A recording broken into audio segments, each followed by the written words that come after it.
If you hang around sharks long enough, it will transform your mindset, and I promise you, you will be like a shark. You will think like a shark. And you can't go backwards, and if you stop swimming, you will die. And don't you ever forget that the rest of your life. Don't you ever stop moving. Don't you ever go backwards. I know what it feels like to sit on a bench. I know what it feels like to get knocked down. I know what it feels like to have a hope and a dream, and nobody believes in it. I wish I didn't quit. I wish I acted better. I wish I didn't get kicked out of school. I wish I didn't give up on my kid. I wish. That is regret. There's still time. What are you working on right now? Because sometimes in life, all you got is that one thing. God gave you one thing to do. That's all you got is that one thing. I know life will knock you down. I know life can be tough, but you are on a journey. You know, my dad would say, go get it, son, go get it. Be sweet, baby, be sweet. Go get it. Go get it, be sweet, baby. Go get it. Go get it, be sweet, baby. Go get it, be sweet, baby. Every time I left the house, my mom would say, be sweet, baby, be sweet. My dad would say, go get it, son, go get it. Go get it, son, go get it, be sweet, go get it, be sweet, go get it, be sweet, go get it, be sweet. You gotta be ready to fight and bounce back, punch and counter punch, jab and jab back. Let me tell you something, life is a series of fights. The worst thing you can do is run away from your fights. In order for you to rise up, you better take your game to the next level. Your mindset needs to go to the next level. Your information needs to go to the next level. Your relationships need to go to the next level. To be a shark is about how you move, how you operate, how you navigate.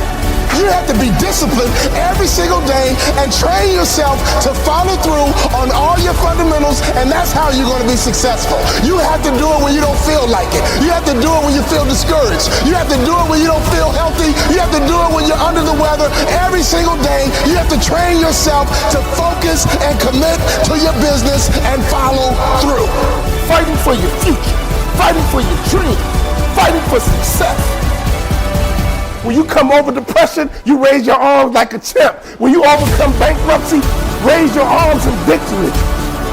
Don't you ever lose hope. Don't you ever give up your mindset. Sharks are powerful creatures. You gotta think different. You gotta be different if you wanna be at the top of your food chain.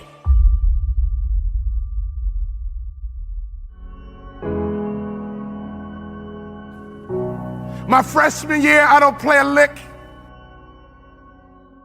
And before I knew it, I lost my mindset again. And I began to recalibrate. You know, everybody doesn't play in the NBA. I'll graduate in 4 years. You know what, I just go get a good job. It's okay, it's okay. And at the end of my freshman year, my daddy called me on the phone. He asked me a question. He said, son, you're not playing, why not? Politics, Dad. It's political. My father asked me a question. He says, how did your coach get paid, son? I said, Dad, he gets paid to win. He says, okay, son, if your coach gets paid to win, won't he play the players to give him the best chance to win? He said, son, you got recruited, you took all your visits, you chose Minnesota. You took your time and you chose Minnesota. You told me that you're gonna turn that program around. You told me you're gonna graduate in 4 years. You told me you're gonna make more money in business than you did in sports. One of the core values of our training and development called family was accountability. That was a core value of that training and development organization called the Bond Family, accountability. He said, so go back and do what you said you're gonna do. My father reminded me of what I said I was gonna do. I went back to my coach's office. I said, Coach, what do I need to do to play in the NBA? He looked confused. This is what I told him. I'm gonna become somebody different. What do I need to do to play in the NBA? I'm taking this thing to the next level. We about to rise up. So for you to be passionate, your logic and your emotions need to be intertwined. See, some of you guys have the intellect and some of you guys have the passion, but you have to have both to be successful in this business. Sharks are hunters and predators. They never stop swimming. In fact, if a shark stops swimming, it will die. If a shark goes backwards, it will die. Think like a shark, act like a shark, and behave like a shark. Can I ask you a question right now? Can I ask you a real question? Not your neighbor, I'm talking to you. What kind of student are you right now in life? You're in charge of your promotion. If you do 5 million and want to get to 10, you're in charge. In order for you to rise up, you better take your game to the next level. Your mindset needs to go to the next level. Your information needs to go to the next level. Your relationships need to go to the next level. Take your money and get information and access, and you will get good habits and good rituals, and you will go to the next level. Coach, what do I need to do to play in the NBA? He said, you can't run, you can't jump, you can't dribble, you can't shoot, and you can't rebound, son. Next year, I'll be your most improved player. I'm going to think, I'm going to execute, and I'm going to win. I'm going to think, I'm going to execute, and I'm going to win. I'm going to execute what I've been trained to do. I'm connected to a shark. I'm connected to the greatest training organization in the world, and when I get home, I'm going to become somebody different. What do I need to do? You need to have an honest self-assessment about what your weaknesses are. And that's how you get to the next level. My sophomore year rolls around. We go all the way to the Sweet 16, and I'm the top 6 man in the country. I go back to my coach. What do I need to do to play in the NBA? The list got shorter. The next year, we went all the way to the Elite 8.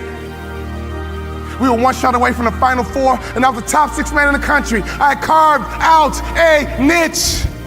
And that's what impact players do. They make their community better. They make their city better. They make their town better. They make realtors better. Be an impact player, and anyone in your life, if they need a shark, you become their shark. All I had to do was have 1 good year, and I walked right into the NBA. My senior year, everything lines up. But the first game of my senior year, I break my foot. I come back in 6 weeks and I break my foot a second time. In my mind, my college career was over and my NBA dreams were dead. I averaged 7 points a game. I got offered a $75,000 job because one of our season ticket holders liked me. Right before I took the job, my daddy called me on the phone. He would always ask the right questions at the right time. He said, you had a tough year, son, what's next? I said, Daddy, I'm going to be a hospital administrator, $75,000 job. He said, not bad, son, but can I ask you a question? Do you believe you're an NBA player?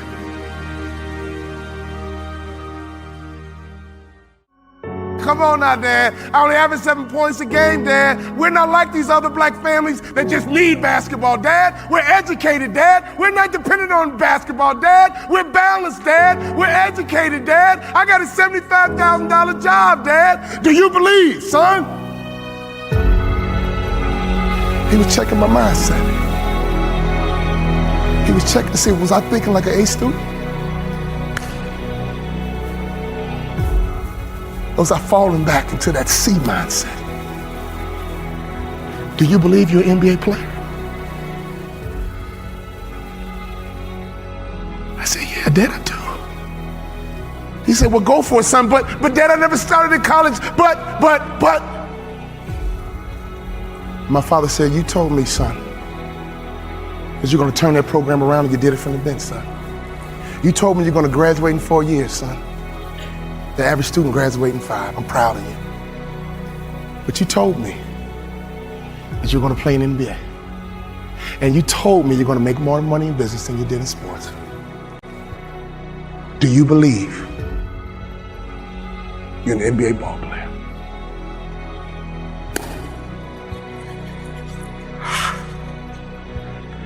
I do, Daddy. Go for it, son. Go for it. I go back to my coach's office and I said, Coach, what do I need to do to play in the NBA? He teared up. I teared up. He said, I'll be honest with you, son. When I recruited you, I heard you was a mama's boy. But you're not. In fact, you're one of the toughest players I've ever had. I'm a Hall of Fame motivational speaker. I go all over the world running my mouth.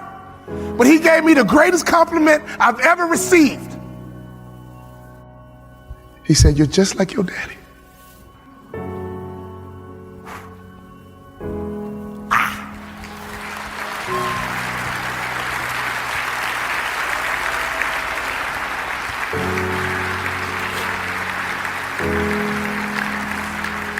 My daddy was a shark, and I was a suckerfish.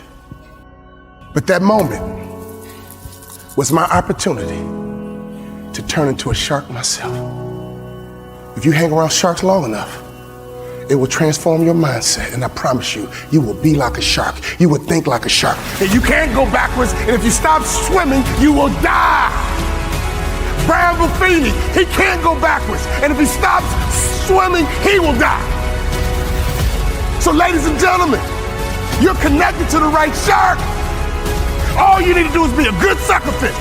Success is all around you. Just pay attention. Every time you leave a business meeting, consciously and subconsciously, that person is debriefing you. Are you likable? Do you brighten up a room when you enter, or do you brighten up a room when you leave? Are you good with people? And don't you ever be a Sarah parasite, which means don't you ever come to this conference and go back home and do nothing. And then claim, "Oh, I tried and it didn't work." No.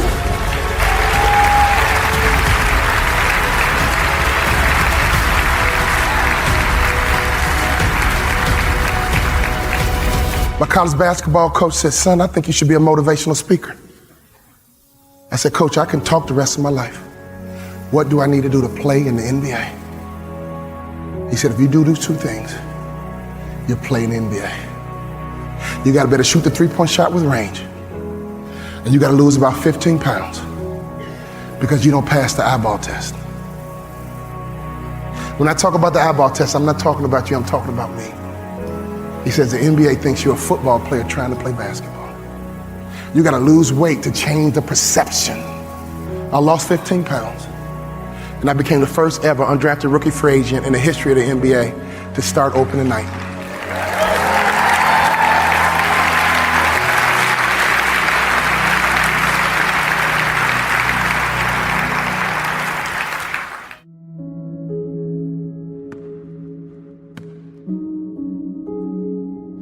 The first game of my senior year, I'm in great shape. But unfortunately, I broke my foot. I had never been hurt a day in my life. My very first game, I broke my foot. I threw me a pity party. My trainer came to me and says, "Walter, we can get you back for the Big Ten season. We can get you back, son. We can get you right back in 5 weeks." I said, "Roger, when I come out of surgery, I want you to take me to the stationary bike, put me on the bike and take my cast to the pedal. But Walter, when you come out of surgery, you're gonna be on morphine and you won't feel like it, go back and rest." I said, "Roger, I don't have time to rest. Can you do that favor for me? Can you take me to the stationary bike, put me on the bike and take my cast to the pedal?" As soon as surgery was over, he carried me to the stationary bike, put me on that bike, and he take my cast to the pedal, and I had a customary workout that was symbolic that I don't have time to rest. I had tears in my eyes as I pedaled that bike, and I thought to myself, I can't quit. I can't give up. I came back in 6 weeks. We playing against the Ohio State Buckeyes on national TV. They had a guy named Jimmy Jackson at that time. On national TV, me and Jimmy Jackson are going at it. In the first half, I had 15 points, 5 rebounds, and 5 assists. And as the first half ran out, I pulled up for my patented baseline jump shot, and I felt my foot break again. I've been trained to follow through. Every day in practice, my coach would say, "Walter, shoot it like you own it, baby. Shoot it like it's yours." Even though I felt my foot break, I still followed through. And my last college basketball shot went in all nets because I've been trained to follow through.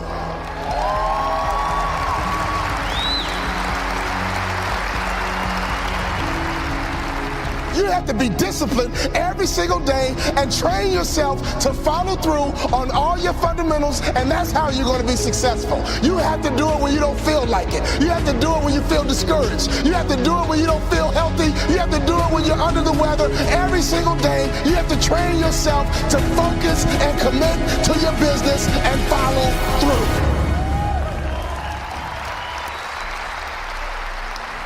My college career was over. I got offered a job to become a hospital administrator. 2-year program, $75,000 job. And right before I took the job, my daddy called me on the phone. Let me tell you about my daddy. When I was a little boy, my daddy would always pick me up. When he came home from work, he picked me up. When he saw me in the nursery after church, he picked me up. No matter how long he worked, no matter how tired he was, my daddy would always pick me up. So when I had my kids, I would always pick up my kids. When I got home, sometimes I was tired. They have a bottle in one hand, and they just lifted up the other hand, and they knew what daddy was supposed to do. My job was to pick them up. This is a spiritual interaction. When you pick up a child, it is a spiritual transaction. When you pick up a child, you change their perspective. When you pick up a child, all of a sudden they can see the world the way you see it. I don't care what your children have done, there is nothing they can do for you to stop picking them up. Well, my daughter's a drug addict, I don't care, pick her up.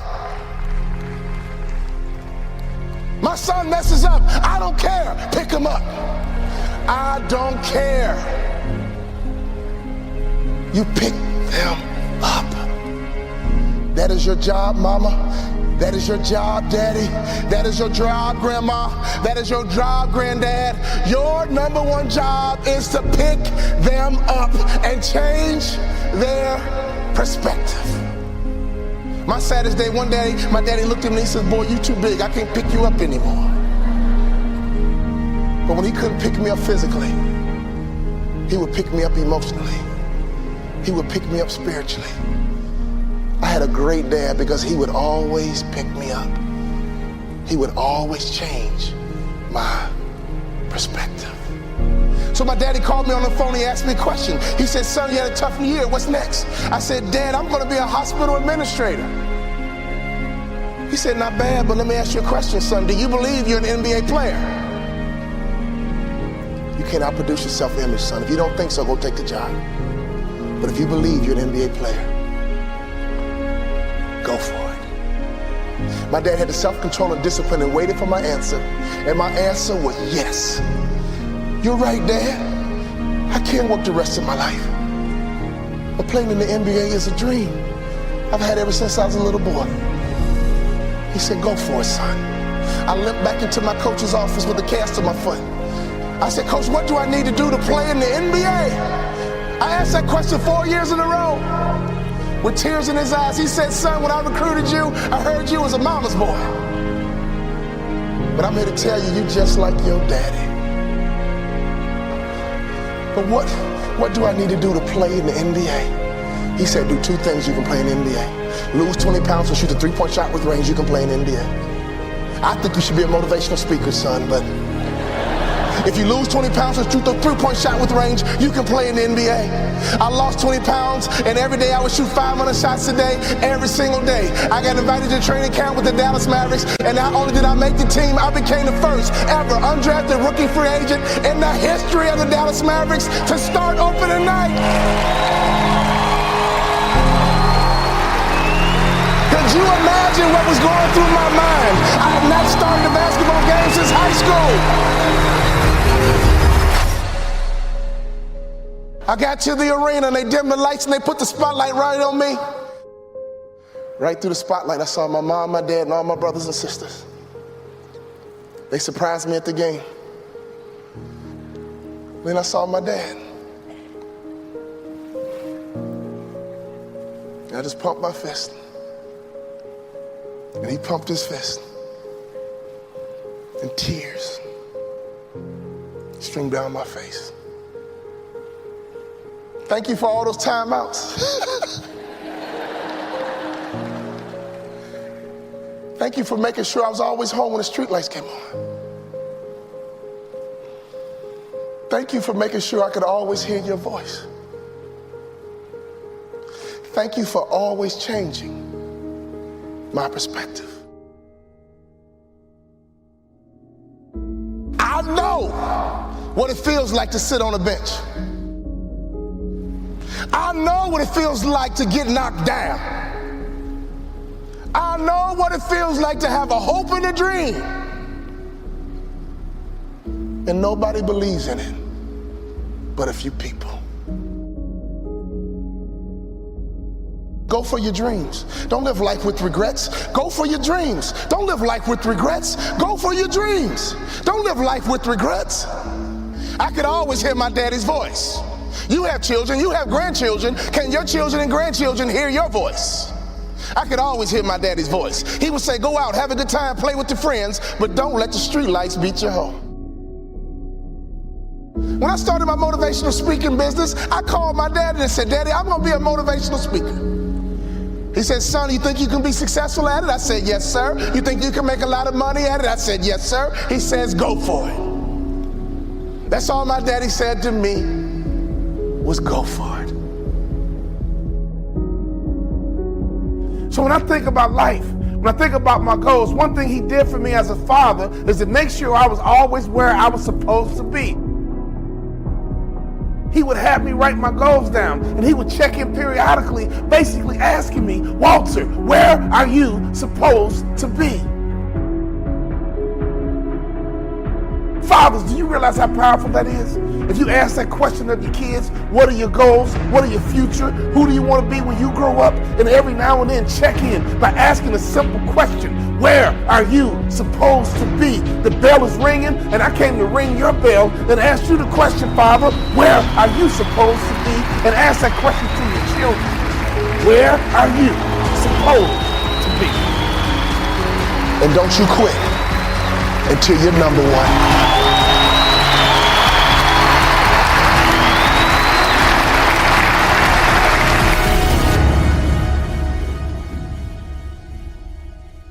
And I believe collectively as a group, we're going to kick the competition's butt because we understand how important it is to think, execute, and dominate.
Suck it up!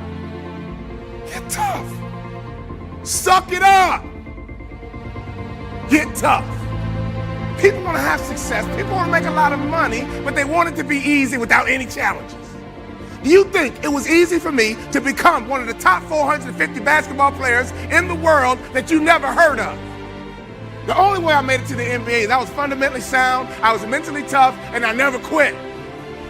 And even when I wanted to quit, I had people in my life that would make sure I didn't quit. I hired and sought out the top 10 motivational speakers, watched all their videos, and I watched them one by one because I understand that if I pay attention to what the best are doing, I could be the best too. I watched game film on Michael Jordan. No matter how much I watched, I couldn't do what Michael Jordan could do. I would watch Magic Johnson. I couldn't do what Magic Johnson would do, but I sat there and had these videos. I watched Les Brown, Zig Ziglar, Tony Robbins. My hard wife was scared. I was scared. I called into my office and I said what husbands say. I said, babe, we're gonna be okay. Every month the checking account is dwindling. I said, babe, we're gonna be okay. Let's start a motivational speaking business. I go to Jerry Sloan and I say, Jerry, I'm trying to make your team, but since we don't scrimmage, I feel like I can't show you what I can do. Go to Corral, hear me clearly, listen to his answer, and it will unlock some mysteries as to how you become the best in the world at what you do over a long period of time. Jerry, I'm trying to make your team, but I feel like I can't show you what I can do. He says, Walter, I already know what you can do, but if you want to make my team, I suggest you listen, follow directions, and execute. Listen, follow directions, and execute. What I didn't realize, even though we didn't scrimmage and practice, throughout practice, we did drills, and he created what I call habits and rituals. Every single day, practice was the same. Every single day, we drilled on fundamentals. Every single day, we worked on habits and rituals. So even though my mind was floating, even though I was selfish and self-centered, he was conditioning me into the culture through practice of habits and rituals. The reason why I tripled my NBA income in 3 years is because of habits and rituals. Next year, if your name didn't get called to come across the stage, I'm here to tell you they will call your name next year if you go back home and execute habits and rituals. I wanted to scrimmage for me, but Jerry Sloan was getting me ready to play for the Utah Jazz. So every day it was about habits and rituals. Having hot food is about habits and rituals. Great customer service is about habits and rituals. Being the best in the world at what you do, being a pro, is all about habits and rituals.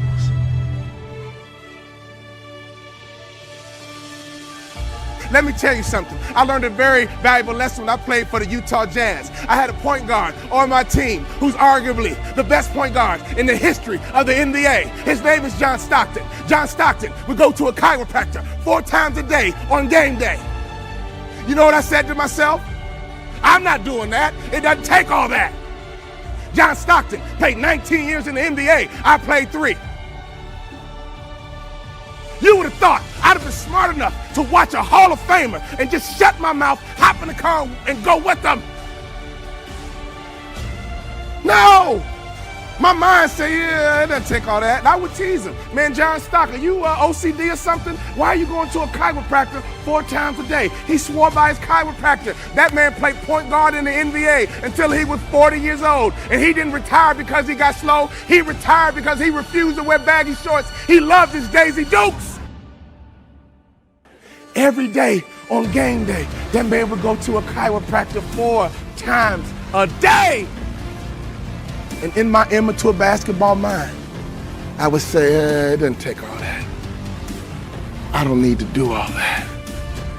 I'm an award-winning motivational speaker because now I pay attention to details.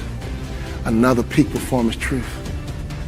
Peak performers are detail-oriented.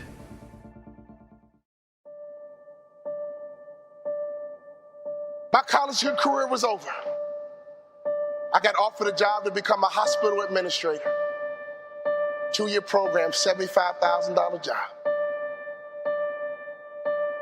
And right before I took the job, my daddy called me on the phone. Let me tell you about my daddy. When I was a little boy, my daddy would always pick me up. When he came home from work, he'd pick me up. When he saw me in the nursery after church, he'd pick me up. No matter how long he worked, no matter how tired he was, my daddy would always pick me up. So when I had my kids, I would always pick up my kids. When I got home, sometimes I was tired. They have a bottle in one hand, and they just lifted up the other hand, and they knew what daddy was supposed to do. My job was to pick them up. This is a spiritual interaction. When you pick up a child, it is a spiritual transaction. When you pick up a child, you change their perspective. When you pick up a child, all of a sudden they can see the world the way you see it. I don't care what your children have done, there is nothing they can do for you to stop picking them up. Well, my daughter's a drug addict, I don't care, pick her up. My son messes up, I don't care, pick him up. I don't care. You pick them up. That is your job, mama. That is your job, daddy. That is your job, grandma. That is your job, granddad. Your number one job is to pick them up and change their perspective.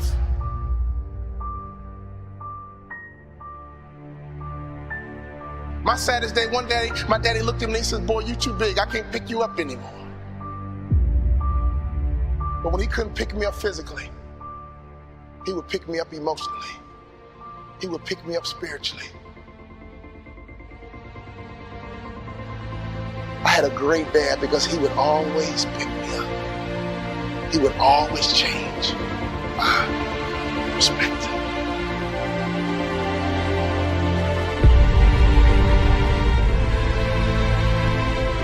So my daddy called me on the phone, he asked me a question. He said, son, you had a tough year, what's next? I said, Dad, I'm gonna be a hospital administrator. He said, not bad, but let me ask you a question, son. Do you believe you're an NBA player? You cannot produce your self-image, son. If you don't think so, go take the job. But if you believe you're an NBA player, go for it. My dad had the self-control and discipline and waited for my answer. And my answer was yes. You're right, Dad. I can't work the rest of my life. But playing in the NBA is a dream I've had ever since I was a little boy. He said, go for it, son. I limped back into my coach's office with a cast to my foot. Tears in my eyes.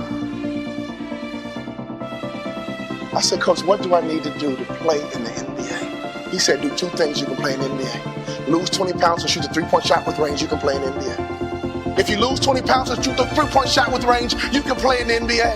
I lost 20 pounds, and every day I would shoot 500 shots a day, every single day. I got invited to training camp with the Dallas Mavericks, and not only did I make the team, I became the first ever undrafted rookie free agent in the history of the Dallas Mavericks to start opening night. Could you imagine what was going through my mind? I had not started a basketball game since high school. I got to the arena, they dimmed the lights, and they put the spotlight right on me. Right through the spotlight, I saw my mom, my dad, and all my brothers and sisters. Then I saw my dad. He just pumped my fist. He pumped his fist. And tears streamed down my face. Thank you for all those timeouts. Thank you for making sure I was always home when the streetlights came on. Thank you for making sure I could always hear your voice. Thank you for always changing my perspective. In order to get to the next level, I had to make sacrifices. The reality was I was overweight, I was out of shape. You know what, I started to give up soda and only drink water. I gave up French fries. Before I knew it, I had to get disciplined. So my question for anybody, to get to the next level, what are you willing to sacrifice? What are you willing to give up? Who are you willing to stop hanging around? You know what, I spent a lot of time drinking and hanging out with my boys. I had to give that up. And while they were at the nightclub, while they were at the bar drinking, I got into the stadium. I stole a key from the manager, and at midnight, I would get shots up. At midnight, I would work on my game. And that's the kind of passion, that's the kind of commitment it takes to get to that next level. So as a training and development person, my first question is to make sure, what are you willing to give up? What is your discipline like? What is your work ethic like? Are you just comfortable right now?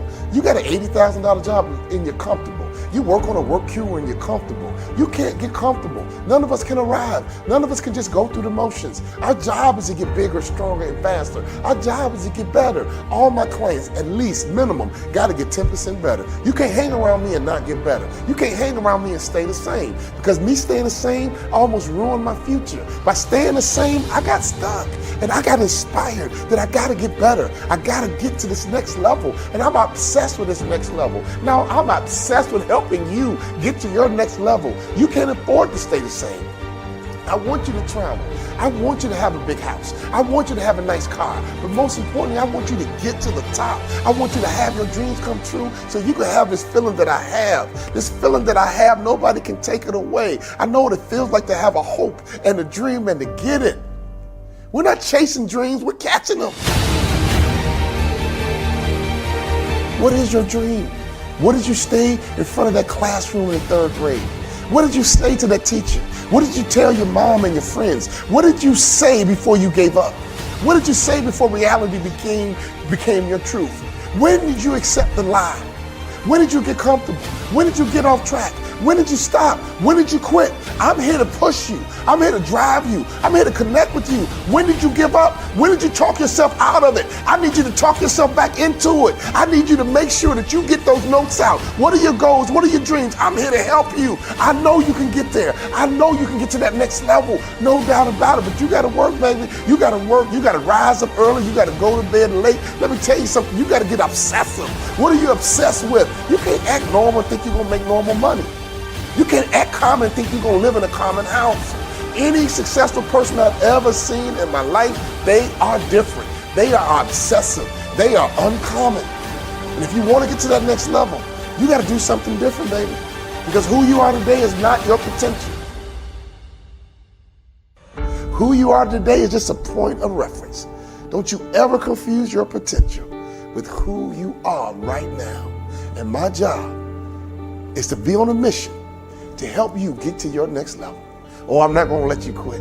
I'm not going to let you stop. I'm not going to let you have excuses. I'm not going to let you come up with justifications. Because right now, I promise you, you have justified something in your mind, and in your reality, you think it's true.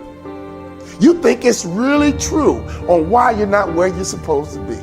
Let me tell you something. You need to get to where you're supposed to be. I remember at our high school, the bell would ring, and the principal would come into the hallway. If you were out in the hallway after the bell, he would yell and say, hey, where are you supposed to be, son? Hey, young lady, where are you supposed to be? And all the students would run to class because they knew where they were supposed to be. So can I ask you a question? Where are you supposed to be? Based on your dreams, based on your goals, based on your vision, where are you supposed to be? That night changed my life. My father reminded me of where I was supposed to be. And all of a sudden, I had to become somebody different in order to get to where I'm supposed to be. See, I'm in a transformation business. That's all I'm about.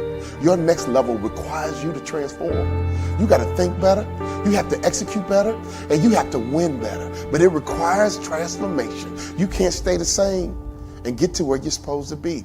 Your company can't stay the same and get to where it's supposed to be. Our job is to improve. Our job is to get bigger. Our job is to get stronger. Our job is to get faster. Every single year, I'm gonna push you. Every single year, I'm gonna drive you until you reach your potential. And you can go back to your class reunion and you can look at your classmates and say, yep, I'm that lawyer I'm supposed to be. I'm that entrepreneur I'm supposed to be. I'm on the global platform doing international business, just like I told you way back when in the 3rd grade. Always get to where you're supposed to be.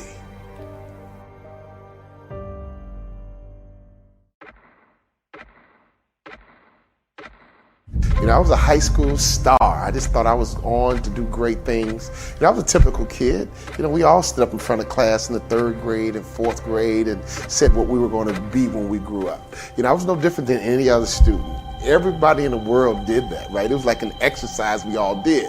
So my message was, I'm going to play pro sports, and when I'm done playing pro sports, I'm going to make more money in business than I did in sports. And everything was going along fine until when I got to college, I found myself sitting on the bench. A high school stud basically becoming a scrub sitting on the bench. And I'll never forget, all of a sudden I recalibrated my dreams and goals, and my father called me on the phone. This was a turning point. He asked me a question that really changed my life. He said, son, you don't play, why not?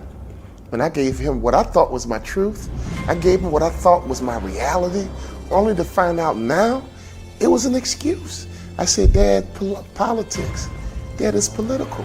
My father said, what? He said, son, if you can help that coach win, you will play. Go back and do what you said you're going to do. And all of a sudden, I got reconnected to that little kid on the inside of me that had dreams or goals of getting to that next level. I went to my coach and I said, Coach, what do I need to do to play in the NBA? See, in many cases, sometimes we get stuck, we get stagnant, and we lose that fire and that passion because we forgot our vision. We forgot our goals. We forgot our dreams. And all of a sudden, reality takes over. all of a sudden circumstances take over. Ladies and gentlemen, I'm on a mission to make sure that everybody in this world knows that that next level is waiting for you. You can become that person you wanted to be when you were 10 or 11 and 12. You don't have to let your reality take over and all of a sudden you live this normal life. You don't want to have a normal life. Why have a job and just be normal? Why have a company and just be average? I'm telling you, you should be on a mission to get to that next level. My coach told me what I needed to work on, and ladies and gentlemen, I had to up my game. I had to start working harder, right? I stole a key from a manager and I would go into the arena at midnight and work on my game, work on my left hand, work on my right hand. I got fundamentally sound. All of a sudden, I began to realize that I got to get better. I'm not just good enough. And I began to confuse my potential with who I was at the time. That might be the biggest mistake that people make around the world. They confuse their potential with who I was at the time. People get hired based on their potential, but your work ethic is what's going to make you a vice president. Your work ethic is going to make sure that you become a CEO. Being fundamentally sound in marketing and selling and customer service, I became fundamentally sound and I made it to the NBA. And before I knew it, I got cut because I realized that all I wanted to do was to get there. I had no vision to be an impact player. Ladies and gentlemen, you got the job. But that's not enough. Don't relax. Don't settle. You got to get bigger, stronger, and faster. You got to get better. You got to make sure that your work ethic, getting that job is just the beginning. That's not the end. You want to live your dreams. You want to have your goals. You want to get to that next level, ladies and gentlemen. You want to take trips. You want to have a nice house. You want to have a nice car. You want to know powerful people so your kids can have access and their lives can be easier than yours. You are beginning a legacy, and your job is not just take your career to the next level. Your job is to take your family to the next level so your kids are better positioned than you were. All of a sudden, when my career ended, I had no money coming in. And I was starting over from scratch. But there was a difference. I knew what it took to be the best in the world. I sat down with the speaker, who was a Hall of Fame speaker, and I said, what do I need to do to become a Hall of Fame speaker like you? And at this breakfast, I did not have enough money to pay for it. And he told me what I needed to do to get to the next level. And I did it. So here I am. It's the Hall of Fame induction. And another speaker came up to me and said, you know what? Aren't you excited? You're getting inducted into the Hall of Fame. And I looked her in her eye and I said, you know what, miss, I am very excited. But this time, I expected to be here. This time, I knew exactly what it took to get to that next level. So when I go and speak, I'm all about the next level. When I coach executives, I'm all about the next level. You have to master fundamentals. You have to have a good vision. You have to make sure your mindset is right. You have to make sure you understand how to operate in a team. But most importantly, you have to be accountable. We live a world where people lack accountability. That's why my best-selling book, All But Stink, is so popular. It's how to live your best life and eliminate excuses. Because until any of us own our situation, until we become accountable, we are all crippled by our own excuses that we believe are real. All I want people to know is that they can get 10% better every single year. If we get 10% better every single year, in 5 years, we won't notice you. In 5 years, you won't notice your own bank account. You won't notice your own career. You will get bigger, stronger, and faster. You will get more effective. You will get promoted. You'll drive more revenue. But ladies and gentlemen, next level is about purpose. Next level is about understanding what it takes to get there. I'm on a mission because if I can get to that next level in 2 different industries, I know that I got a message for the whole world. And I have the information that I can teach to make sure that anyone can have that dream come true that they had in their 3rd grade class, that they had in their 4th grade class. Don't give up on your dreams. Don't quit. Don't take reality. I'm telling you, that dream that you had way back when can become true. And it can become your reality.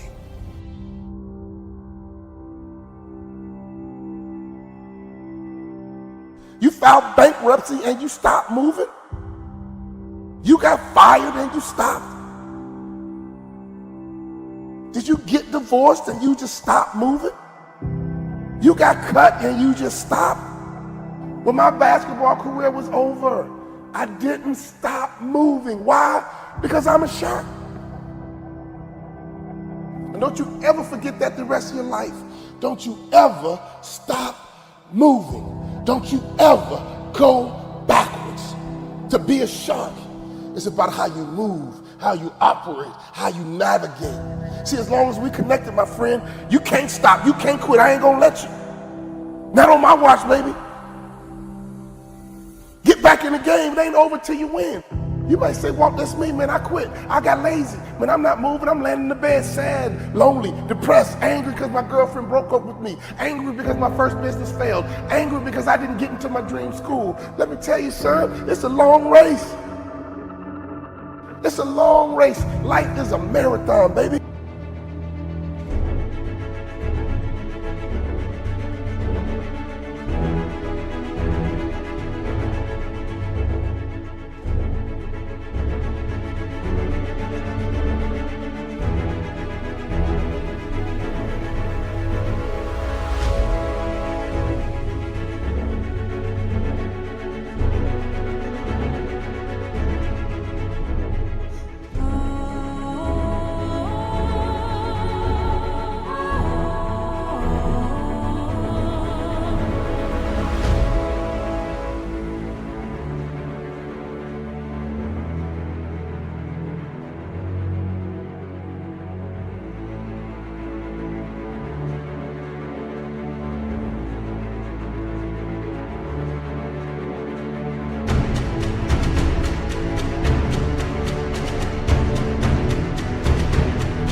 If you stop running, you won't get to the finish line. So as long as you can hear the sound of my voice, don't you ever stop moving. Don't you ever go backwards. And sharks never retreat. Sharks never retreat. And those big, powerful creatures got close to the camera, and all you could see was muscles and scars, scars and muscles. Why? Because sharks know how to fight. Can I ask you a question? You got some wounds, you got some scars, but are you still willing to battle? Are you still willing to fight for success? Fight for being wealthy, fight for getting out of debt, fight for your marriage, fight for your family, fight for whatever you gotta fight for. The thing I love about a shark, they never stop fighting. Don't let failure stop you. Don't you ever let rejection stop you. Don't you ever let people stop you. You stop moving forward because they said this and they said that. Let me tell you something about what he say and she say. Haters stopped you? Really? When you get successful, haters are a part of the landscape. If you don't have haters, your vision is too small. And then you have the great whites. Oh, then you got the great white shark, baby. They go deep. They love hunting in the deep. They are always going for the throat, and they don't stop until they win. See, when you go to the swimming pool, most people stay in the shallow end, but not great whites, baby. Not great white sharks. They go into the deep end. They love going deep. For you to become a millionaire, you gotta go deep. Some of you guys gotta read more. Some of you guys gotta study more. Some of you gotta change your relationship. Why? Because your friends are shallow. Your family is shallow. And if you want to be a great white, baby, you gotta get some new friends. You gotta get some new conversations. You gotta get some new material, new information, new access to new people that can take you to a place you've never been. All great white, baby, they go deep. It's time for you to go deep. So whatever you put me in, I'm gonna make it out on top. Wherever you drop me off, I'm gonna make it. Why? Because I'm a shark.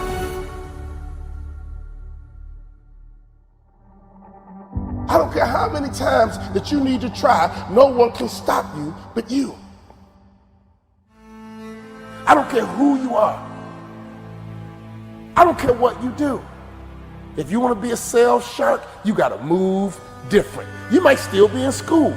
You want to be a straight A student, you got to move and operate differently. You're a young, aspiring athlete in high school or college, trying to make it to the league, trying to make it to the top. You can. It's right in front of you. But you got to move different. You got to operate different. You got to operate better in your social circles. You got to operate better in school, better in class, better in the sales meeting, better in front of the client. Why not? How do you move right now? I mean, let's be honest. How do you operate right now? And here's the truth. If you're operating the right way, you don't need to brag about yourself because others are going to brag about you. Keep your own name out your own mouth and let others talk about you are a beast. Let others talk about how good you are, how strong you are, how fast you are, how smart you are, how successful you are. That's when you know you're a shark, when others are talking about you. You want others bragging about you. Sharks only look up. They can't look down. In fact, if a shark attacks you in the ocean, get beneath it, because a shark can't look down. See, when you're looking at haters, you know what you're doing? You're looking down. When you get distracted by haters, you know what you're doing? You're keeping your eyes off the prize, baby. Haters are a part of the landscape, but haters are beneath you. And the real truth about haters, they wish they did it themselves. The real truth about haters, they don't have the courage to go for it themselves. Sharks only look up. They can't look down. Stay positive, my friend. If it didn't work this time, try again. Oh, it worked the second time, try it again. No one can stop you but you. You got to get to that next level through your movement. You got to get to that next level through your activity. You got to get to that next level by how you operate. Can I ask you a question? How strong is your movement? What time do you wake up in the morning? What time do you go to sleep? And how much time do you waste throughout the day? Sharks never stop moving. Sharks never go backwards. Sharks only look up. Sharks never look down. And here's the best part about a shark. Shark takes others with them. Sharks make other people successful, and sharks are made of cartilage. That's why they're different than every other fish. They're made of cartilage, which means they're flexible. They can change, and they pivot when they need to pivot. Can I ask you a question? Do you need to pivot right now? Your business idea is not working. Pivot. Your marriage is not working. Change how you operate. Your career is not where it needs to be. You're made of cartilage, baby. You're flexible. Pivot. Make sure, ladies and gentlemen, that your mindset is to be a shark. Sometimes in the day you're a shark. Sometimes in that same day you're a suckerfish. But don't you ever be a parasite. Why? Because parasites connect, and all they do is suck the life out of you. All they do is suck the confidence out of you. All they do is suck the momentum out of you. Why? Because parasites take and they don't give. All they want to do is take you down. They don't care about you one bit. They will take everything you got until it's all gone. They will take your confidence. They will take your self-esteem. They will take your money. That's what a parasite's job to do. They connect to a host, and all they do is take. They'll attack your brain so you can't think right. They'll attack your nostrils so you can't breathe right. When you get connected to a parasite, their job is to destroy you. All a parasite needs is an opening. So you can't be weak-minded out here. You can't be desperate out here. You can't be thirsty out here. You can't be frail out here. You must have thick skin and be ready, because a parasite can't mess with you if you have thick skin, if you're mentally tough and mentally strong, and you know who you are and you know whose you are. Your next level is going to require you to have a mentor. Your next level is going to require you to get connected to the right person. Mentorship is a lost art. Mentorship is going to make you successful. Mentorship would save you time, money, frustration. I made it to the NBA because of mentors. I'm an award-winning Hall of Fame motivational speaker because of mentors. You got to understand, baby, you might be a suckerfish right now, and one day you're going to be a shark. But right now, as a suckerfish, you got to wait until the right shark comes by, and you got to connect to the shark. It's not just about you anymore. When you become a great white shark, it's about how many people can you take with you? How many people can you make successful? If you want to be a shark,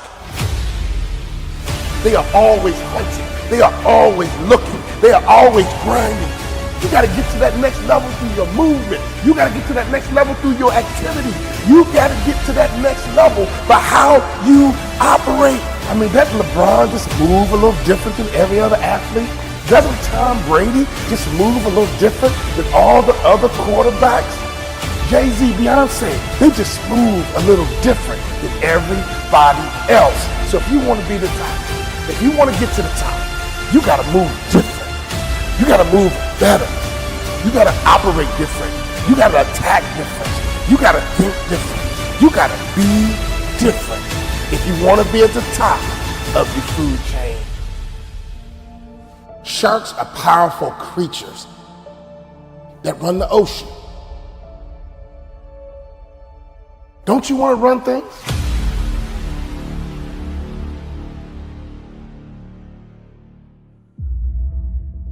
We've been brainwashed. Yes. We've been brainwashed. Think about it. We went to kindergarten, and if we were mediocre, we got promoted to the next level called elementary school. We went to elementary school. If we were at least mediocre, we got promoted to high school. Am I right or wrong? And all you had to do was be mediocre in high school, and some of you guys were a pain in the butt, and they graduated you anyway because they didn't want to deal with you the next year. Am I right or wrong? So, we've been conditioned to get promoted even if we're mediocre. Mistake. We've been conditioned that someone else is in charge of our promotion, our next level. I'm here to tell you, as a former professional athlete, all we talked about was the next level, and most people think the next level is a cliche. The next level is not a cliche. The next level is a lifestyle. The next level is a tangible place. In 3 years, I doubled my NBA income in the marketplace. That's what I call the next level. See, I firmly believe that making money is easy. I've been in business 15 years. Every year, my salary and income gets bigger, stronger, and faster. Why? Because I understand the keys to that proverbial next level. You are in charge of your next level. You cannot expect to get promoted to that next level if you are mediocre. Some of you guys are doing a $5 million, you want to get to the next level, it's going to require you to become somebody different. If you're at 10 million, you want to get to 20 million, you can, but you must become someone different. What is your methodology on leadership? What is your methodology on culture? What is your methodology on sales? What is your methodology on teamwork? We can go to a Super Bowl party and we missed the real lesson. You can be down 28-3. But if you have a methodology, your teammates won't panic.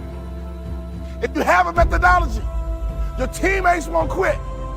When you have a methodology, whether you're winning or losing, regardless of the score, if you got a methodology, it's the only way that you can win. He's in! Patriots win the Super Bowl! Your next level is attainable. Your next level is a tangible place. Your next level is up to you, but your next level is about you creating, adopting, or learning methodologies for everything. Now, can I be honest with you? Divorce in America is about 50%. The only thing that happens in relationships, we date. We go to movies, we put on cologne and perfume, we actually comb our hair, we open up the door. We got one methodology to get her. We got one methodology to get him. And then we get married. And what happens? We change our methodology. Ladies and gentlemen, I've been married 23 years, and men, I want you to hear me closely. I have methodology, and here's my philosophy. It's cheaper to keep her.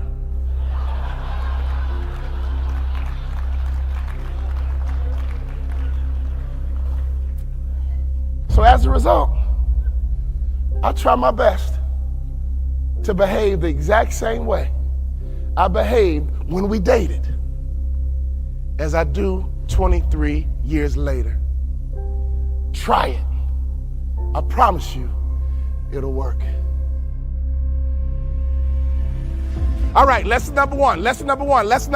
If you want to be successful in business, lesson number one, cut off the news. The media's job is not to tell us the truth. The media's job is to make money. The media has figured out that America is addicted to negative information. So every night at 6, when you cut off the news, do you ever turn to your wife, husband, significant other and say, honey, I feel real good about America? When's the last time you said that? When you cut out the news, you're angry, you're sad, you're frustrated. Some people are actually scared. I kick my competition's butt because I don't watch the news. One methodology I want to teach you today is what I use to close deals. And I almost never hear the word no. See, my marketing methodology is called the mousetrap. My job is to simply catch mice. In this context, mice are meeting planners, people who plan meetings. So in order to build a good mousetrap, you gotta figure out some good cheese. You gotta build a good mousetrap, which begins with cheese. Here's my cheese. Every meeting planner wants a speaker who's entertaining and dynamic and gives the audience great information. That's my cheese. So all my marketing materials says I'm very entertaining and dynamic, and I give great information. But once you got somebody nibbling on your cheese, I come in with the close, and it's fast, it's strong, and it's swift. Because every meeting planner wants an entertaining and dynamic speaker who gives great information. That's what they're looking for, and I know it. So can I ask you a question? What are your customers looking for? Don't think like you, think like a customer. See, your closing mechanism always needs to be connected to a promise. People buy promises. I got a coaching program and I teach all my business leaders all of my methodologies, and I just gave you one for free. I didn't go too deep as I could go. Can you do me a favor? Go back and build a mousetrap. Make sure you got some good cheese. But what is your closing mechanism? Everyone loves a promise. I'll be the best motivational speaker your group's ever had. You guys know I almost never hear the word no. I'll be the best speaker your group's ever had. It's really hard to say no to that, would you agree? One of the best ways you can build a marketing methodology is stop thinking like you and start thinking like your customers. What has made me a multimillionaire, I'm going to reveal to you right now, and I can prove it to you. The superstars that you're looking for are on the tip of my tongue. Well, what did we think? Did we like them? The likability factor is the best kept secret in business. Hire for attitude, train for skill. Hire for attitude, train for skill. Hire for attitude, train for skill. The superstars you are looking for in any service-based industry are likable people, and I can prove it to you. Have you ever wondered why and how Oprah became a billionaire?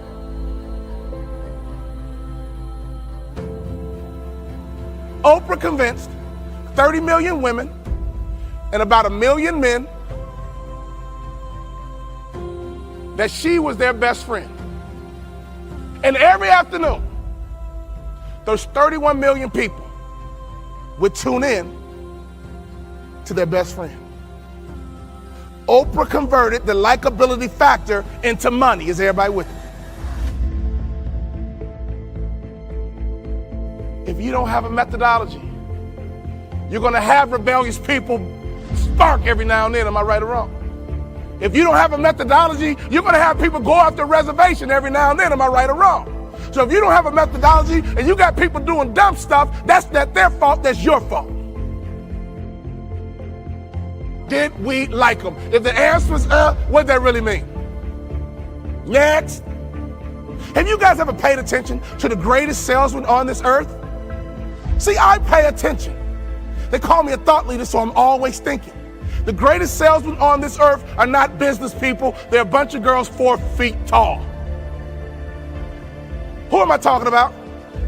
The Girl Scouts, man. You will bounce a check before you turn a Girl Scout away. You will buy more cookies even if you got cookies in the house. Am I right or wrong? And let's be honest, those cookies aren't that freaking good. Those little girls are sales assassins. It's hard to say no to a Girl Scout. It's like emotional. And here's why. We've all heard the term before, but we don't execute it. People want to buy from people they know, people they like, people they trust. Have you heard that before? But yet, do you execute that methodology? We know Girl Scouts. We like Girl Scouts. And we trust Girl Scouts. It's hard to say no when you have the trifecta. If you're ready to go to that next level and install methodology, say, aha.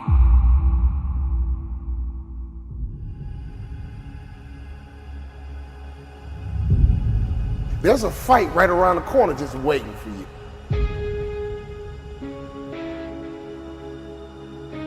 And you better learn how to fight. You got to get up every morning fighting, clawing, scratching. You got to beat depression. You got to beat anxiety. You got to beat the naysayers. You got to beat that little voice in your head that's telling you you're not good enough. When I think about fighting, I'm not talking about people. I'm talking about situations. I'm talking about circumstances. I'm talking about opportunities that sometimes you have to fight for. Come on, life, let's fight. Let's go. Come on, job, let's go. Come on, career, let's go. I'm going to go to war. That dream is not going to just sit there and wait for you to come and get it. You got to chase it. Like a man possessed, you got to go get it. But to win fights, you got to have stamina. You got to be ready to fight and bounce back. Punch and counter punch. Jab and jab back. Let me tell you something. Life is a series of fights. The worst thing you can do is run away from your fights. Because if life is a series of fights and you run away, you just ran away from your life. We got to fight. We got to fight. We can't lay down. When you lay down, you get ran over. When you about to fight, you know a fight's coming, your adrenaline begins to pump. Your heart begins to race. Your mind gets right and say, look, I'm not going to just fight. I'm going to win this battle, and sucker, you going down. Some of you guys out there are fighting for your life. Why? Because the doctor told you you have cancer. You better not feel sorry for yourself. You better not lay down and quit. You better get up and fight, because a happy spirit does the body good like medicine. Fighting for your future, fighting for your dreams, fighting for success. When you come over depression, you raise your arms like a champ. When you overcome bankruptcy, you raise your arms like a champ. When you come over divorce, raise your arms in victory. Sometimes in life, you get caught with a good one. You didn't see divorce coming. You didn't see cheating coming. You didn't see being fired coming. You got sucker punched. Oh, I've been sucker punched before, but that doesn't mean I can't stop fighting. We gotta get up, baby. When you get sucker punched, get up. When you get hit in the gut, get up. Because if you want to win this war, you gotta learn how to fight one battle at a time, one war at a time. Because you might not win every fight, but you gotta win the war. You gotta have the right attitude, the right mindset, the right mentality, not just the fight. It's gonna be a war, and you don't quit until you win. It's gonna be a war. And don't you quit until you win. Let's fight, let's fight, let's fight, and let's fight.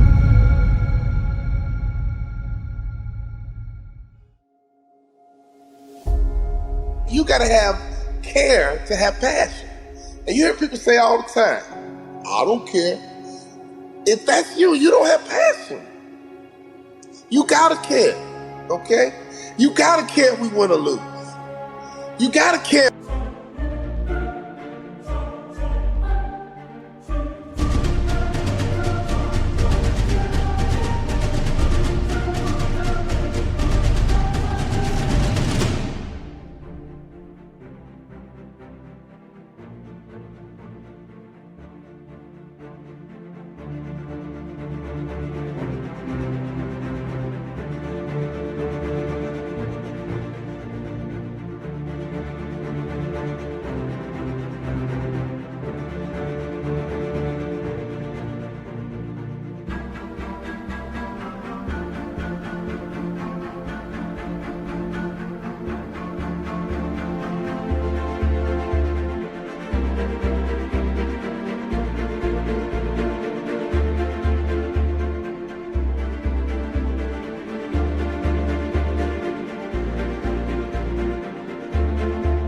we come in last place.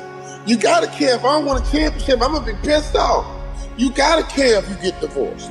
You gotta care if you file bankruptcy. You gotta care if you don't get the 3.0 GPA you shooting for. You fill in your goals. You fill in your blanks. You fill in your dreams. You fill in your goals. And at the end of the day, let me tell you something, champ. You gotta care. Because if you don't care, guess what? It ain't gonna happen. If you don't care, guess what? You ain't gonna grind. If you don't care, guess what? You gonna quit when it's getting tough. If you don't care, you gonna throw in the towel. So I'm here to tell you, the first thing we gotta do is get you to care about your future, get you to care about your goals, get you to care about succeeding, get you to care about failing. Let me tell you something. If you go into a jungle, there's two people who care. That lion, that gazelle. That gazelle wants to live another day, and that lion wants to eat so he can live another day. And let me tell you who's gonna win that battle. The one who cares the most. Because that lion knows if I give all my energy at this gazelle, and if I miss the gazelle, if I don't catch the gazelle, I've exerted all this energy and I don't get to eat, I gotta waste another day to eat, I'm in trouble because I won't have the same strength tomorrow. I won't have the same focus tomorrow. I won't have the same drive tomorrow. I won't have the same energy tomorrow. So I got to care enough that I see this opportunity, I see that gazelle coming by, I gotta get it. But on the other hand, that gazelle is like, man, if I can elude this lion, I can live another day. If I can elude this lion, I can get home to my family. If I can elude this lion, I can get home to my babies. If I can elude this lion, I can get my family out the projects. If I can elude this lion, we can get off welfare. If I can elude this lion, I can get out of bankruptcy. If I can elude this lion just one more day, maybe I can get off drugs. If I can just elude this lion, even in the jungle, the lion and the gazelle, the one who's gonna win is the one who cares the most. And I don't care where you are in life. I don't even care what your lot is in life. I don't care where your mama is. I don't care what your daddy is. I don't care what they did. I don't care how they are. I don't care your background. I don't care what house you in. I don't care what neighbor you from. I don't care what side of the track that you're on. All I'm telling you right now is that until you care, you can't get to A. Inside your company, who cares the most? Inside your division, who cares the most? Inside your family, who cares the most? We gotta care, man. And if that lion is hungry enough, and if he care enough, he gonna get that gazelle. But if that gazelle is fast enough and elusive enough, that gazelle gonna get away. When you wake up in the morning, every day, you gotta care. And you gotta live your life like you a lion. You gotta live your life like you are that gazelle.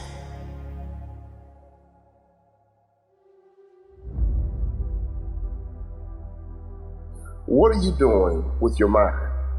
What are you doing with your mentality? What are you doing with your mindset that's going to position you to make sure that when this is over, you benefit from this break? I'm stuck in the house, just like you. Now I'm wearing masks, just like you. Now I'm wearing gloves, just like you. I'm checking on my 96-year-old grandmother, just like you. I'm checking on my 80-year-old mother, just like you. I'm making sure my kids are being smart and washing my hands, just like you. But because I'm home, that means I don't care anymore. Because I'm home don't mean my purpose goes away. Because I'm home, I can't talk into a microphone, so I talk into a phone. I talk into a computer. I talk into softwares. I talk into Facebook. I talk into Instagram. And tonight I'm talking to Twitter. Why? You already know. Because I care. Now, can I ask you a question? What is it about your future that you need to do to get to where you want to be? And once you understand that, you got to put yourself in a mindset that you want to disappoint you. You don't want to disappoint you. Because if you're okay disappointing you, it's almost impossible to get better. What's that one thing that's holding you back from your next level? And once you understand what that one thing is, now you're halfway there. Now we can figure out, okay, if we can improve this one thing and get 10% better every year, in 5 years, we won't even recognize your business. We won't recognize your life. We won't recognize you. Why? Because you got exponentially better. And that's important to me because a part of my purpose and the reason I'm on this earth to help you get better. You can't afford to stay the same. Wherever you want to be in life. You just gotta care enough, man. When that setback comes, so? When that hater shows up, so? When that rejection shows up, so? When that setback shows up, so? When that doubt shows up, so? When that soreness shows up, so? It don't matter, you gotta want it bad enough. I've had my teeth knocked out. I got screws in my feet. Let me tell you something, it don't matter, why? Because I care.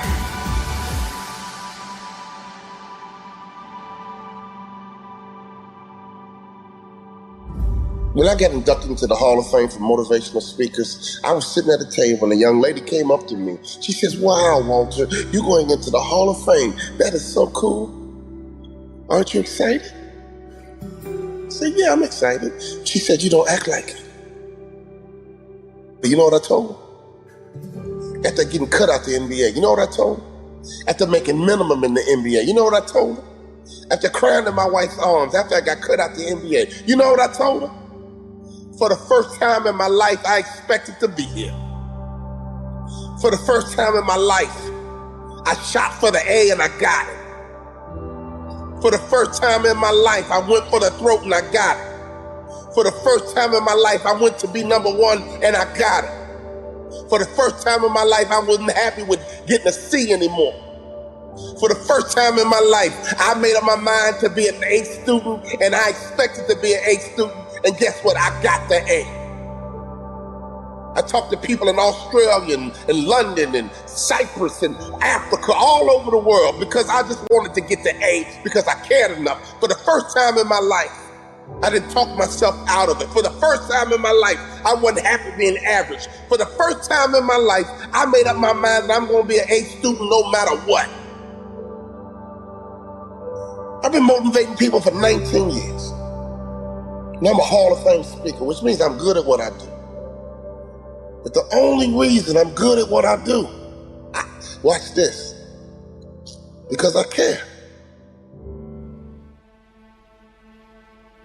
A C student can justify anything, and the worst part about it, they can believe the excuse. Don't look at me like that. Some of you guys have been defeated already in your life. You're saying to yourself, you know what, I got a GED, nobody wants me. I used to be an alcoholic, nobody wants me. My own father used to tell me I was no good, nobody wants me. I'll just work this little dead-end job and we'll figure out what's next, because I don't have anywhere to go. Some of you guys can relate to what I'm saying. Somehow, some way, you've disqualified yourself. I work with so many people and I can relate to it. Nobody can beat you but you. Nobody can stop you but you. But the worst thing you can do is disqualify yourself. Now I'm 50 years old. I got a wife. I got kids. I got mortgages. I got bills. School is over. That's all about the real deal right now. You guys with me? Is there any excuse for an adult not to get an A out of life? So when you go to work, is there any excuse for you not to be an A manager? Is there any excuse for your store not to be an A store? Is there any excuse for you to go home and not to be an A husband? Is there any excuse for you not to be an A wife or a mom or a dad? Is there any excuse Because we're not in middle school anymore. We're not in high school anymore. So on report card day, I came home and I would sit down with my mom and dad and I would make excuses about my C. Well, Mom, you know, I don't like the teacher, Mom, and the teacher doesn't like me. That's why she gave me a C. You know, my mom would say, that teacher didn't give you nothing. You earned a C.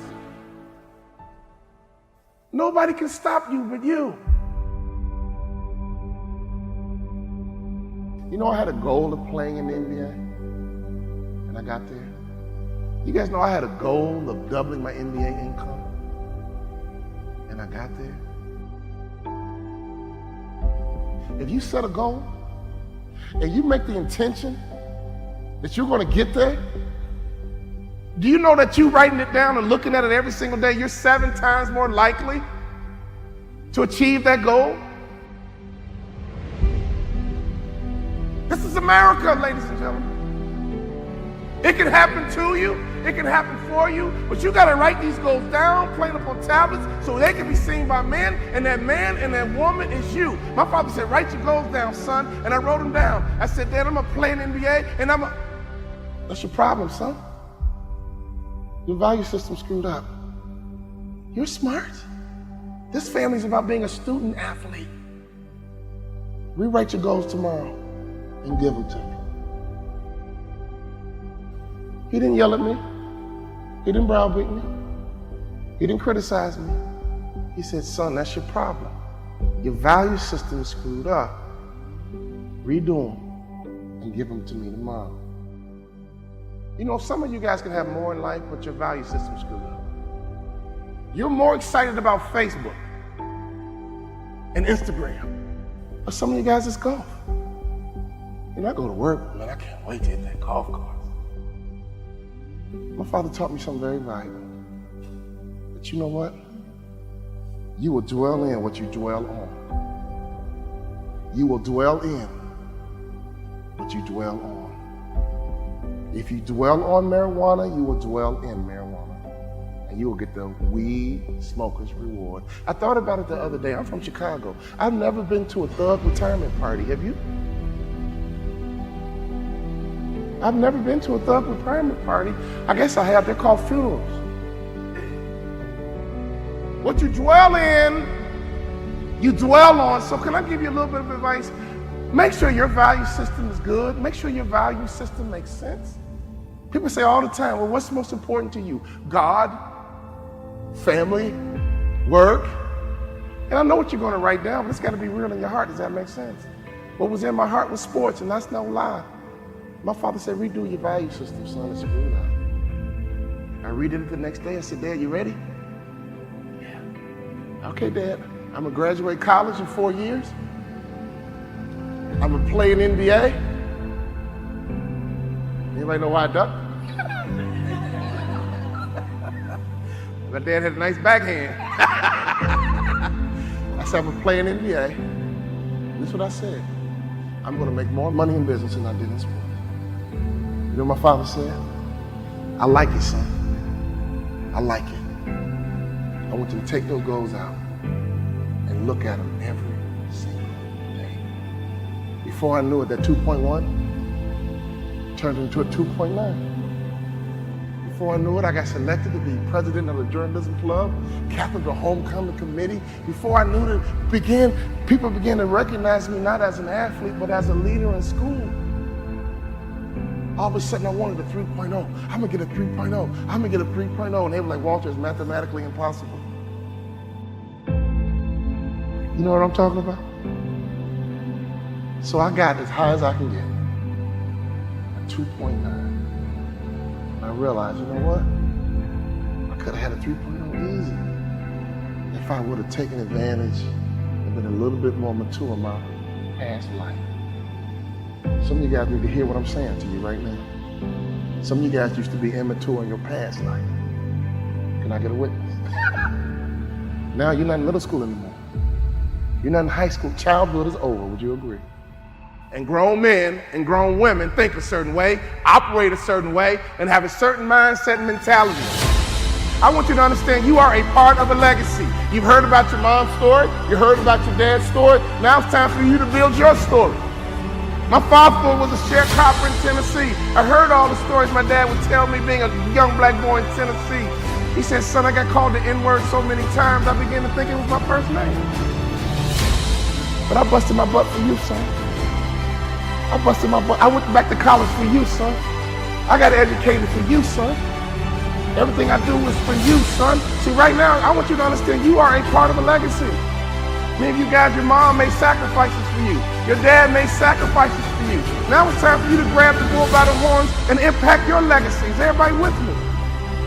Your mom and dad have this story. Your grandfather, your grandmother has his and her story. Now you are building your story. I was at a track meet one day, and I was watching a 4x1 relay. And I love a 4x1 relay because that first sprinter takes off with the baton in their hand, and they run as hard as they can, as fast as they can, and when they get to the next athlete, they yell, stick! And the next athlete takes off running, but they reach back. They just reach back a little bit. Then they run as hard as they can, as fast as they can, for 100 meters, and then they yell, stick! And it's so important to make a successful handoff, because if you don't make a successful handoff, you are disqualified.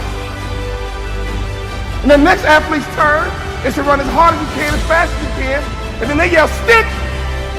And they hand it to the anchor. That anchor is Carl Lewis. That anchor is Flojo. That anchor is Usain Bolt.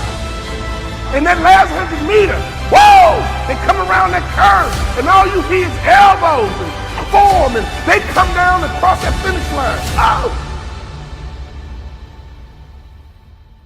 So I was at this track meet, and I saw them handing this baton.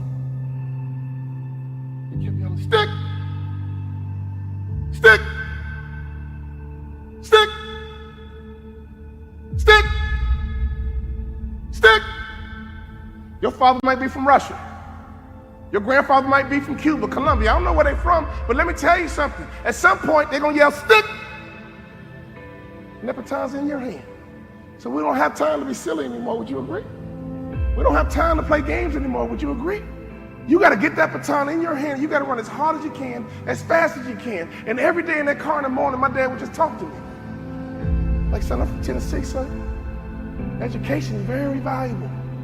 You cannot devalue education the way education is important, son. That's the way out. Education, working hard, education, getting trained. Smart families are training and development organizations masquerading as a family. Mom, dad, you are head trainers of a family. You know what my dad would say? Go get it, son, go get it. Be sweet, baby, be sweet, go get it. Go get it, be sweet, baby, go get it. Go get it, be sweet, baby. Go get it, be sweet, baby. Every time I left the house, my mom would say, be sweet, baby, be sweet. My dad would say, go get it, son, go get it. Go get it, son, go get it, be sweet, go get it, be sweet, go get it, be sweet, go get it, be sweet. My family had two core values. Go get it, son.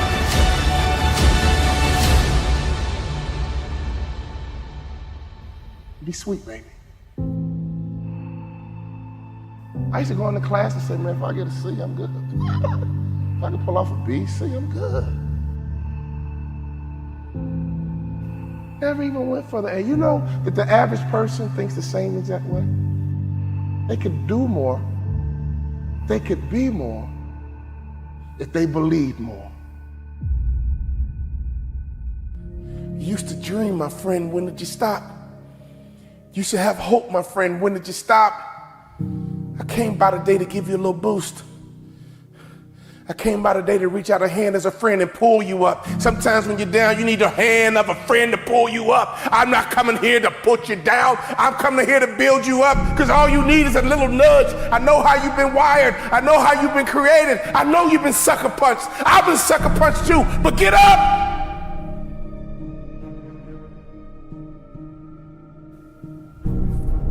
Down, but not out. Down, but not out. Here's the definition of down. Downward, going in a direction, downward, being at a low position or on the ground, floor or bottom. Here's the good news about being down. You are already on a solid foundation. If you can look up, you can get up. You are down, but not out. How long will you be down, my friend? It's a temporary condition. It's up to you how long it lasts. It doesn't have to be a life sentence. Being on the bottom is temporary. Down but not defeated. Down but not out. You feel sorry for yourself here and you dwell on it here, but do you like it here? If you like the bottom, I can't help you. If you hate the bottom, we can work. If you hate the bottom, I got you. Because if you got you there, you can get you to the top. It takes time to get to the bottom. In other words, it's a process. Even falling is a process. It's not instant. Failing is a process, and so is success. Sailing is a process. Failing is a process, and so is success. In fact, failure does not happen overnight. It takes time to fail. But success doesn't happen overnight. It takes time to be successful.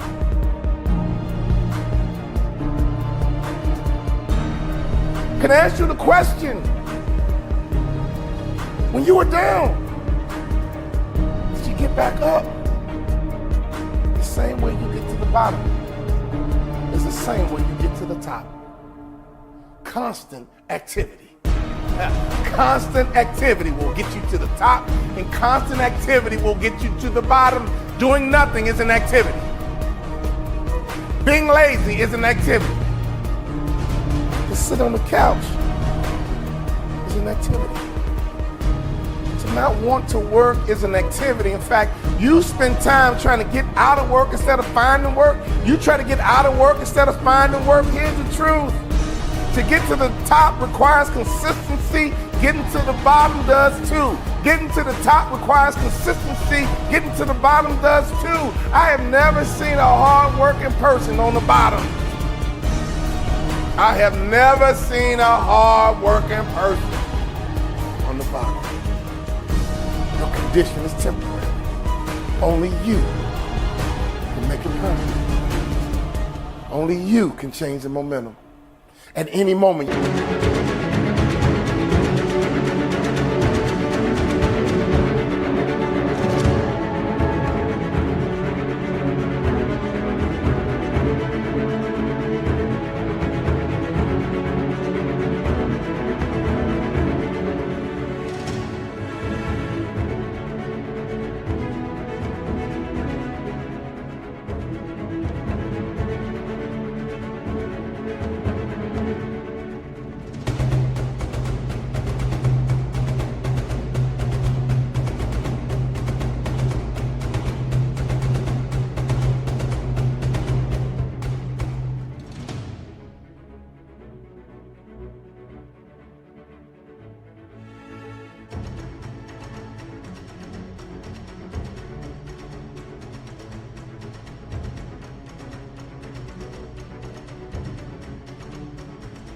You can shift.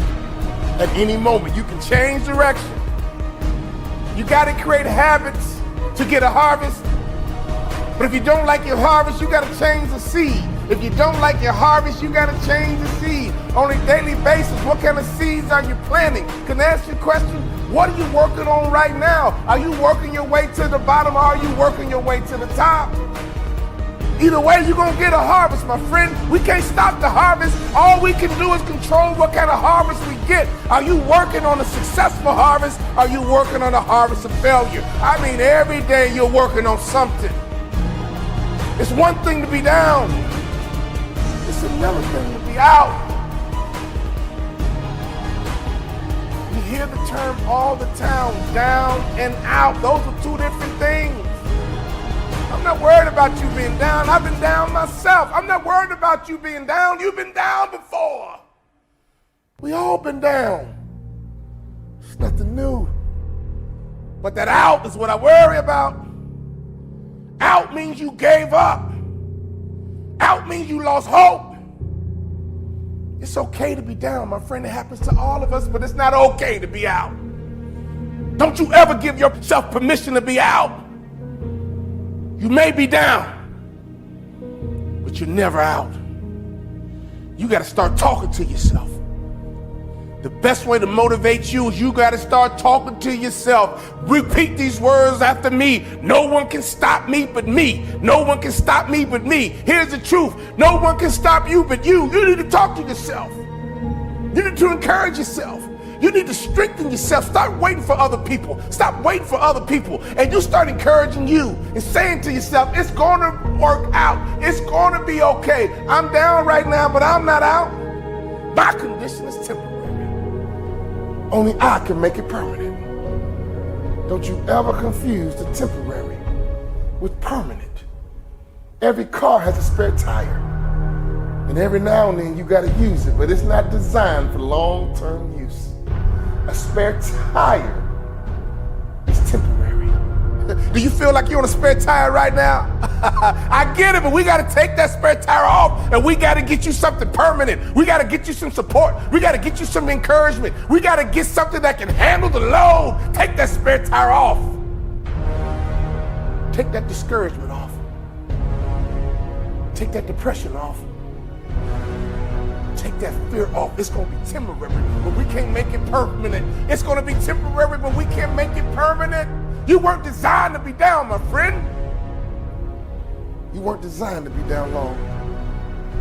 Open up your mouth and talk to yourself. Open up your mouth and talk to you. Open up your mouth and motivate you. Say it out loud. I may be down, but I'm not out. As long as there's breath in my body, I'm not out. Get up right now and move around. Get up right now and get your body moving. Get up right now and go for a walk and look at the birds and the trees and the dirt and the grass and the moon and the sun. Life keeps moving. Life keeps happening. Only you stood still, and that's how you get down. We need some activity. Activity will get you to the top, and activity will get you to the bottom. What kind of activity are you working on? What kind of harvest are you preparing for? Move around and get your mind moving. Move around and get your imagination moving.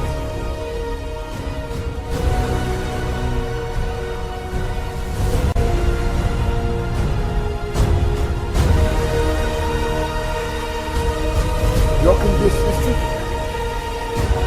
Only you will make it permanent. You will love again. You will thrive again. You will smile again if you give yourself permission. You will win again if you give yourself permission. You will breathe again if you give yourself permission. You will hope again if you give yourself permission. You will dream again if you only give yourself permission. You know what down feels like. But I want to encourage you to be stronger. And you tell people I used to be down, but not anymore. Now I'm wiser. My heart is healing. I'm better for it. It might have hurt, but now I know what love is. I know what hurts. I know what success is. All I got to do is mount up once again, and I won't be denied this time. You can get motivated, my friend. But you got to learn how to motivate yourself. If you live long enough, I guarantee you one thing about life, you're going to have some ups. You're going to have some downs too. It's called life. It's okay to be down, my friend, but it's never okay to be out. Your condition is temporary. Only you can make it permanent. Down, but not out. Down, but not out. You might be down, but you're never out. Your condition is temporary and only you can make it permanent. I want you to make the declaration right now. I want you to make the announcement right now. I'm back. I don't care if you got to walk around your house and just say, I'm back. Call all your friends and say, I was down, but I'm back. Let everybody know I'm down. I was down. Let everybody know, oh, I was down. You saw me, but I'm back. Here I come. And everyone who knows you, I'm back. I didn't give myself permission to be out. I took a break. But now I'm back. I'm up. But now I'm back. I'm ready to attack. And now I'm up. And I'm ready to be on top.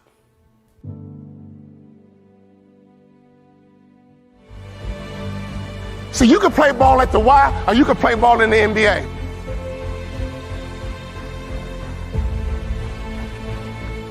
You told me you're going to graduate college in 4 years and you did it. But you told me you're going to play in the NBA. I want to ask this question, son. Do you believe you're good enough to play in the NBA? My bottom lip started to twitch. My whole face started to spasm up. But Dad, I never started in college, but Dad, I got school on my foot, but we're in the coronavirus. I don't like Zoom. I don't like going over the computer. I like to meet face to face. Be committed to the goal, not the journey. Be committed to the result. Adversity will increase your value if you let it. Son, do you believe you're good enough to play in the NBA? And I thought about it. Well, if I didn't get hurt, I thought about it. Yes, Dad, I do. I do think I'm good enough. Confidence is the #1 factor in anyone's success. Tom Brady was a 6th-round pick. They might have said, he's a 6th-round pick. He couldn't even really win a job in college. And he's going to leave the game the greatest quarterback ever. Lesson #1, sharks never stop moving forward or they die. He said, son, if you think you're good enough, go get it. Go get it, son. Go get it. I got your back, son. Go get it. As I tell you my story, I want you to think about your legacy. As I tell you my story, I want you to think about what do you need to do to take your game to the next level. Yes, I played in the NBA. And I know some of you guys at home are thinking to yourself, well, you know what, I watched the NBA, Walter Bond, I never heard of him. Well, I never heard of you either. But here's the truth. My dad was a 6'6", 240-pound high school principal. And he had a message every day we left the house. Go get it, son. Go get it.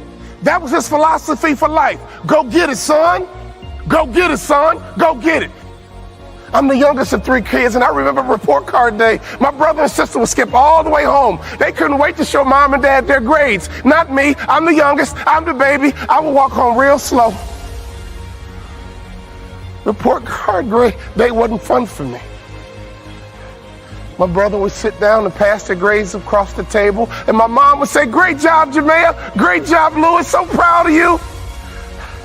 Okay, Walter. Let us take a look. I would slide my grades across the table, and I would cry before they arrived. And Mom would say, baby, are they that bad? It got so bad I flunked out of my first high school.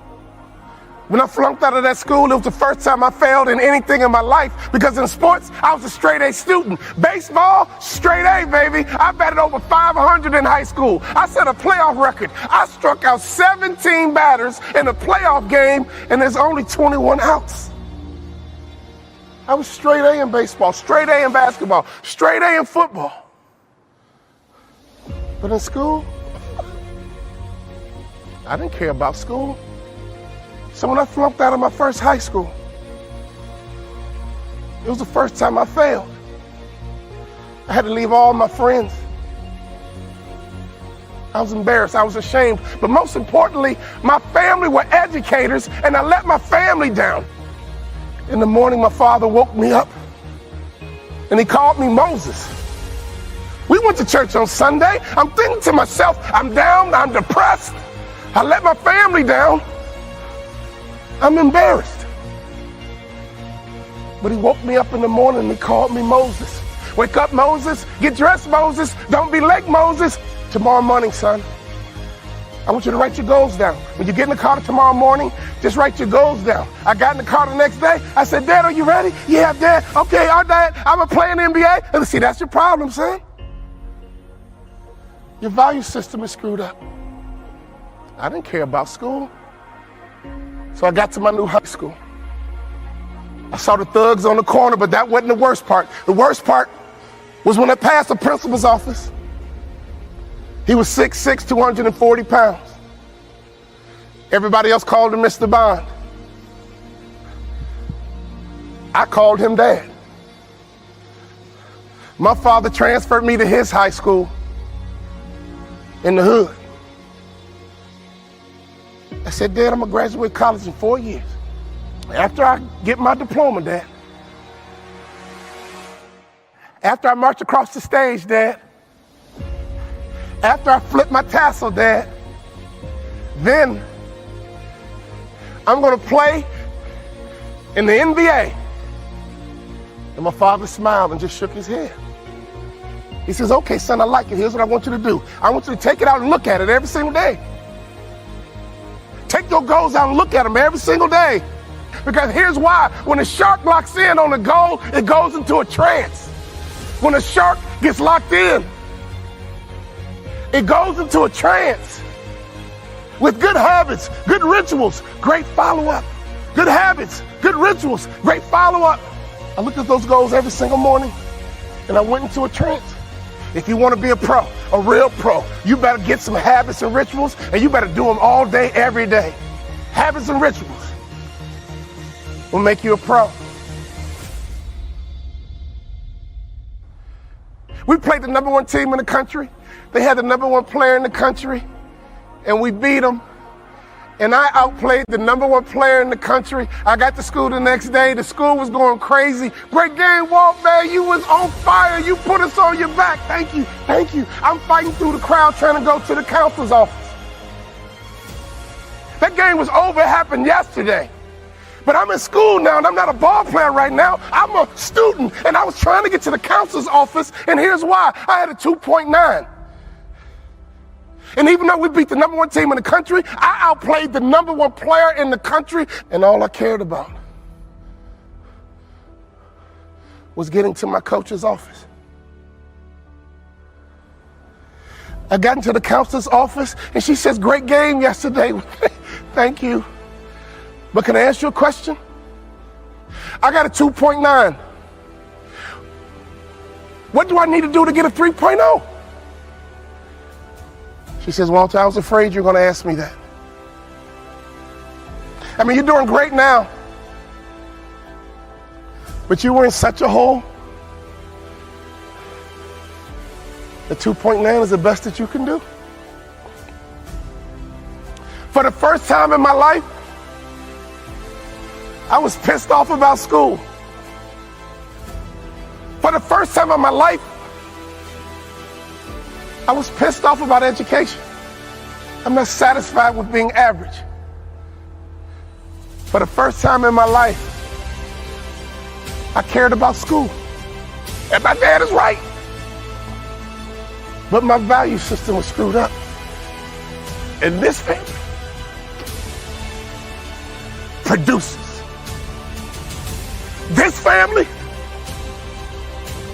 produces. I never started in college. In my senior year, I broke my foot twice. And I got offered a job to become a hospital administrator. But district managers, I got a phone call from my high school principal. Wasn't my daddy calling. It was my high school principal. You had a tough year. What's next? He said, can I ask you a question? You told me you're going to graduate college in 4 years, and you did it.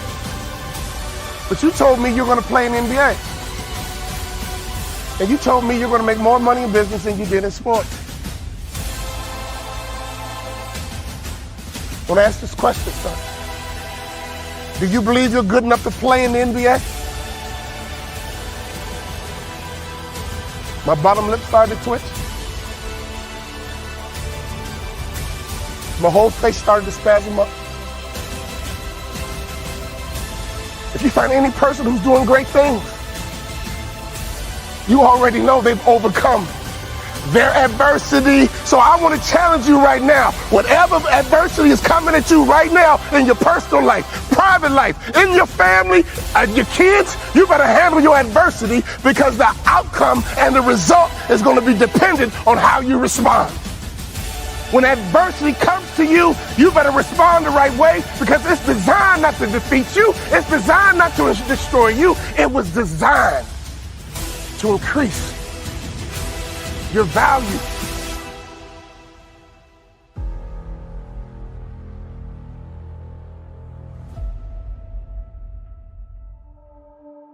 When you settle, you ruin the movie. Yeah, you heard me. Your life is a movie and you are the author. Your life is a movie and you are the director. Life is a movie. And you need to edit some scenes out.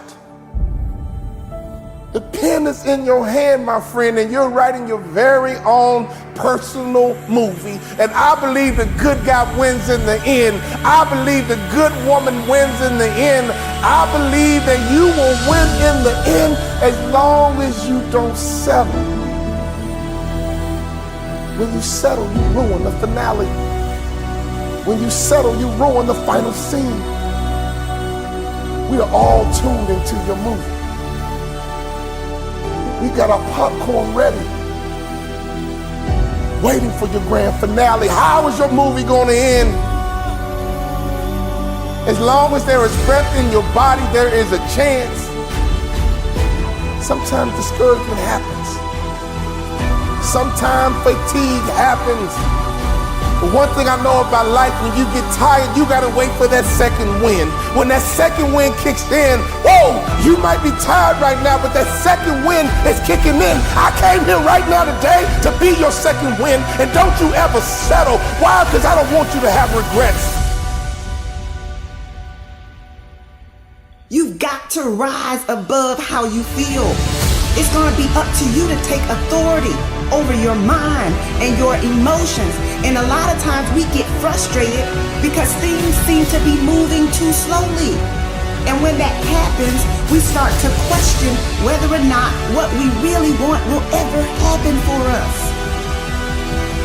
Well, it will happen if you refuse to allow fear and impatience to deprive you of what you deserve. It will happen if you don't allow moments of frustration to guide your decisions. Think about all the people you know in life that said, man, I wish I didn't quit on school. I hate I dropped out. I wish I didn't get divorced. I hate I gave up. I wish I didn't quit the football team because I could have been in the NFL. I wish I didn't quit. I wish I acted better. I wish I didn't get kicked out of school. I wish I didn't give up on my kid. I wish. That is regret. Never settle. There's still time. Never settle. There's still time. What are you working on right now? Because sometimes in life, all you got is that one thing. God gave you one thing to do. That's all you got is that one thing. I know life will knock you down. I know life can be tough, but you are on a journey. When you settle, you will always have regret on what could have been, what should have been. I'm going to say these two powerful words one more time. And I want you to hear me and get them in your spirit. Never settle.